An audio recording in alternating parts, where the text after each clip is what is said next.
आमच्या पूर्ण कोल्हापूर जिल्ह्यात म्हटलं तरी चालेल अशी भोगीची भाकरी ही वाटली जाते. तर आम्ही कुठल्या कुठल्या भाज्या करतो, कशा पद्धतीनं आम्ही हा सण साजरा करतो आमच्या कोल्हापूरच्या जिल्ह्यात. पूर्ण सगळ्या खेडोपाडी अशाच पद्धतीनं केलं जातं, जशा पद्धतीनं मी आज तुम्हाला दाखवणार आहे. हॅलो नमस्कार, मी प्रतिभा तुम्हा सर्वांचं स्वागत करते आपल्या चॅनेलवर. तर आजचा दिवस तुम्हाला खूप छान सुंदर जाऊन तुमच्या मनातील सर्व इच्छा पूर्ण होत. तर हा सण सकाळी किंवा संध्याकाळी जसं कधी आपल्या सवडीनुसार करतात बायका. मी शक्यतो सकाळीच करते, तरी पण सकाळी माझी चपाती भाजी वगैरे झालेले, कारण पोरं जायची होती त्यामुळे हे काय सकाळ सकाळी लवकर आवरणारं काम नव्हतं. त्यामुळे चपाती आणि मुगाची उसळ वगैरे बनवली होती. आज काय नाश्ता वेगळा बनवला नाही, मी चहासोबत चपातीच दिली होती. आणि त्यानंतर सगळं मग हे आवरून आता हे भोगीची तयारी करते. मी तुम्हाला छोट्या पाकिटामध्ये दाखवलं होतं, ते राळं आहे, राळ्याचा तांदूळ म्हणतात. तर फक्त त्याचाही भात केला जातो. नाही तर मी कसं केलं, मी जे रोजचं तांदूळ वापरते त्या तांदळात थोडंसं राळं घातलं. त्यानंतर आपण जसं पांढरा भात करतो त्या पद्धतीनं भात केला. त्यानंतर भात होई तोपर्यंत ते मेथीची भाजी चिरून वगैरे घेतली. ती आता फोडणीला द्यायची, कारण आमच्याकडे मेथीची भाजी पण केली जाते.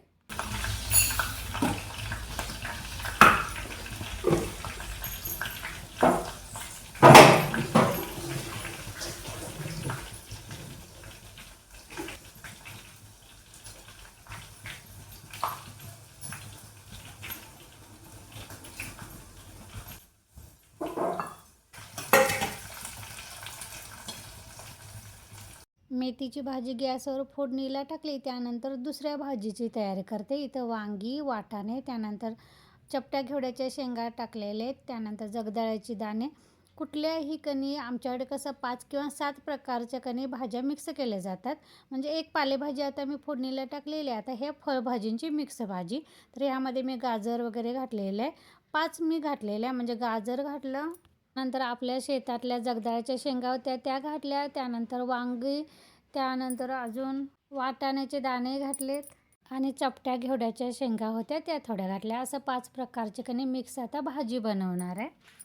तर त्यासाठी मला मसाला बनवायचा आहे, तो म्हणजे सगळ्यात महत्त्वाचं म्हणजे तीळ.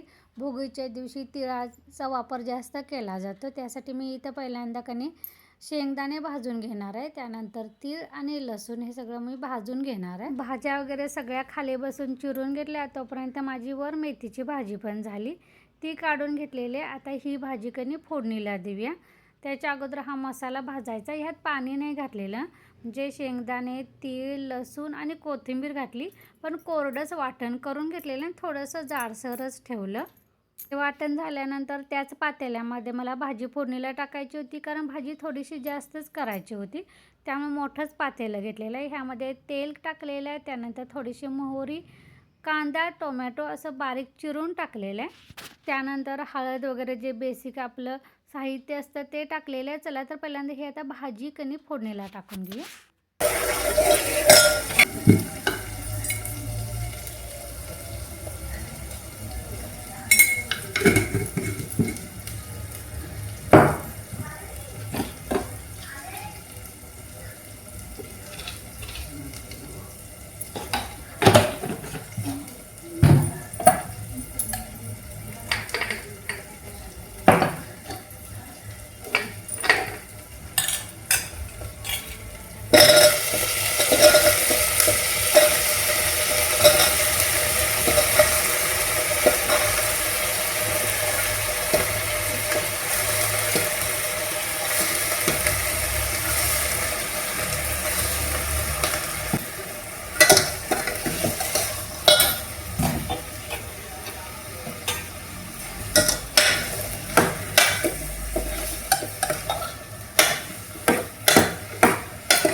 भाजी फोडणीला टाकली त्यानंतर इथं साहित्य तयार करून घेतलं. इथे ह्या बिब्या आहेत, हे आमच्या डोंगराळ भागात मिळतात हां.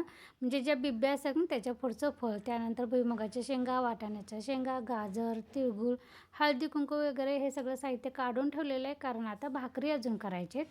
भाकरी झाल्यानंतर मला ते नैवेद्य वगैरे भरायचे.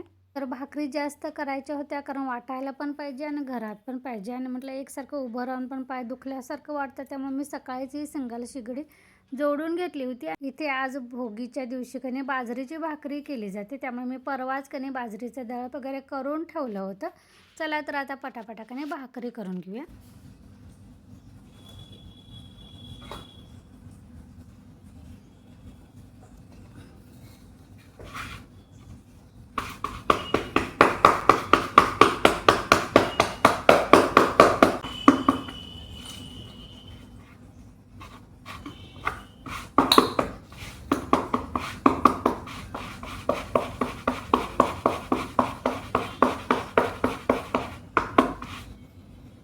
इथं आमच्याकडे कणी बाजरीच्या भाकरीला पण वरून तीळ चिकटवले जातात, आणि तीळ लावलेली कणी ही बाजरीची भाकरी केली जाते. आज मला 12 का 13 भाकरी बनवायला लागल्या, कारण पलीकडल्याच्या समोर त्यानंतर अलीकडं असं जास्त लांब काय मी गेली नाही. इथं मला खाली बसून पण भाकरी करायची सवय नसल्यामुळे सारखं असं पाय अवघडल्यासारखं होत होतं, पण उभं राहून पण कणी एवढ्या भाकरी मला जमल्या नसत्या एकसारखं, म्हणून हे खाली मी बसून आपल्या निवांत भाकरी करून घेतल्या.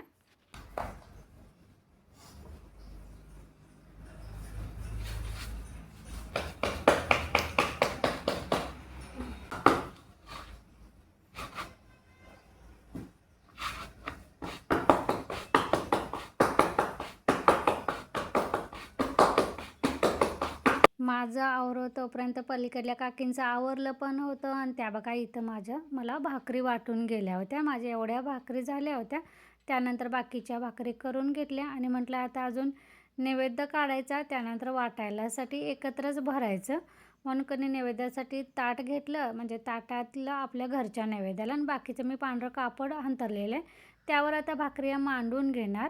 म्हणजे थोड्या थोड्याशा 2 वेळा मला मांडायला लागणार, कसं हे मांडलं की एकत्रच एका ताटामध्ये एकमेकावर घालायचे आणि वाटायला बरं पडतं.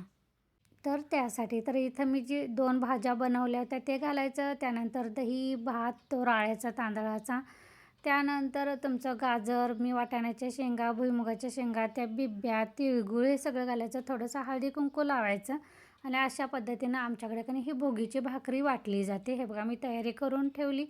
थोडी मला अजून एकदा करायला लागली, म्हटलं ह्या पहिल्यांदा वाटून यायच्या, त्यानंतर परत दुसरे मांडून परत दुसऱ्या वाटायच्या. चला तर भाकरी वाटून येऊया.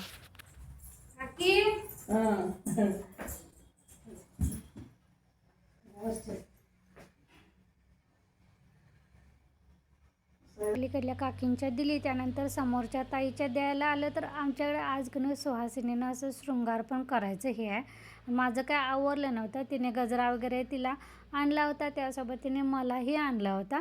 मग तिनेच मला काजळ वगैरे डोळ्यात घातलं, त्यानंतर गजरा पण माझ्या डोक्यात घालून दिला, कारण आज सुहासिनीने शृंगार करायचा असते म्हणाली, त्यामुळे तिनेच ते माझं थोडंसं गडबडीनं आवरून दिलं.